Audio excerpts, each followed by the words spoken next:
ध्यान दीजिए दोस्तों, आज हम पढ़ाएंगे आपको प्रतिबिंब। प्रतिबिंब किसे कहते हैं और प्रतिबिंब कितने प्रकार के होते हैं। कहा जाता है कि बिना बुलाए जाइए, खाइए भरपेट, चलते वक्त चुराइए चम्मच और प्लेट। कहने का मतलब चम्मच और प्लेट चुराना नहीं है आपको, यानी कि अगर आप आए हैं तो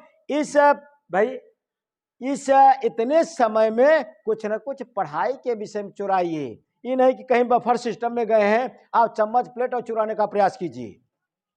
अब चुराने का मतलब प्रतिबिंब की परिभाषा और प्रतिबिंब कितने प्रकार के होते हैं उनकी जानकारी।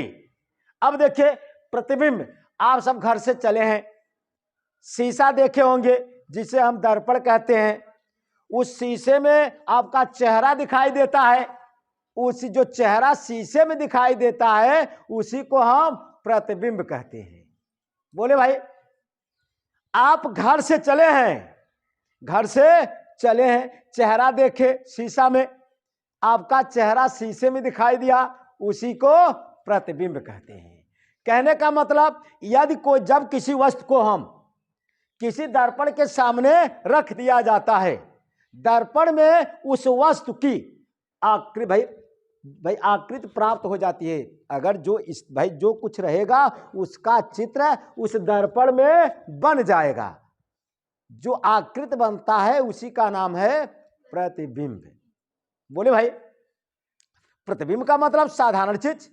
भाई आप पानी में देखते हैं, पानी पीने भाई लोग पहले कहीं अगर भाई आप देखते हैं फिल्म वगैरह में लोग जंगल में जाते हैं शिकार खेलने के लिए, वहां पर तालाब में पानी पीते हैं, उनका चित्र उस पानी में बन जाता है, तब प्रतिबिंब तैयार हुआ। ऐसे आप अगर दर्पण के सामने खड़े हो जाते हैं तो प्रतिबिंब तैयार हो जाता है, जो भाई चित्र बनता है उसी को हम प्रतिबिंब कहते हैं। अगर किसी वस्तु को अगर दर्पण के सामने रख दिया जाए तो दर्पण में जो उसकी आकृति प्राप्त हो जाती है उसी को हम प्रतिबिंब कहते हैं। कहने का मतलब जब किसी वस्तु से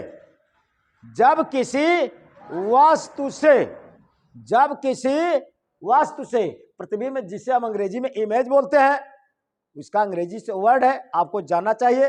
अब उनकी परिभाषा हम बता रहे हैं, ये तो साधारण शब्दों में बताया।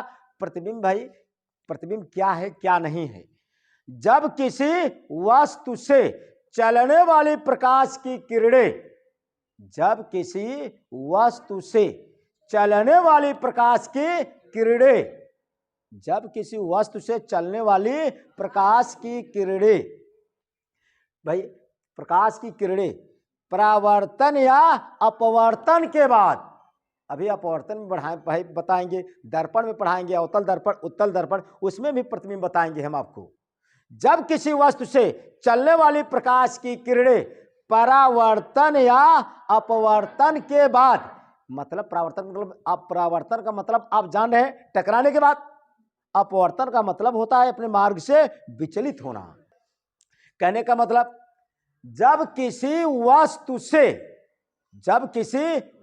से चलने वाली प्रकाश की किरणें परावर्तन या अपवर्तन के बाद, परावर्तन या अपवर्तन के बाद भाई जिस बिंदु पर मिलती हैं या मिलती हुई प्रतीत होती हैं उसी बिंदु को हम प्रतिबिंब कहते हैं। आपको तैयार कर लेना है।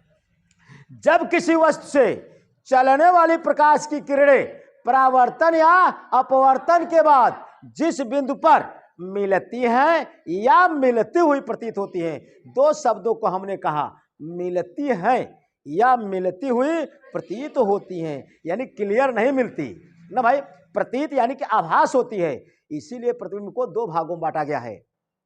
पहले परिभाषा पर आप कंठस्थ करें, अपना कंसेप्ट क्लियर करें। सबसे बड़ी चीज आपके बुक में भी यही लिखा गया है, जब किसी वस्तु से चलने वाली प्रकाश की किरणें ना भाई परावर्तन या अपवर्तन के बाद, परावर्तन का मतलब टकराने के बाद, परावर्तन या अपवर्तन के बाद जिस बिंदु पर मिलती हैं या मिलती हुई प्रतीत होती हैं। भाई साहब, उसी बिंदु को हम प्रतिबिंब कहते हैं।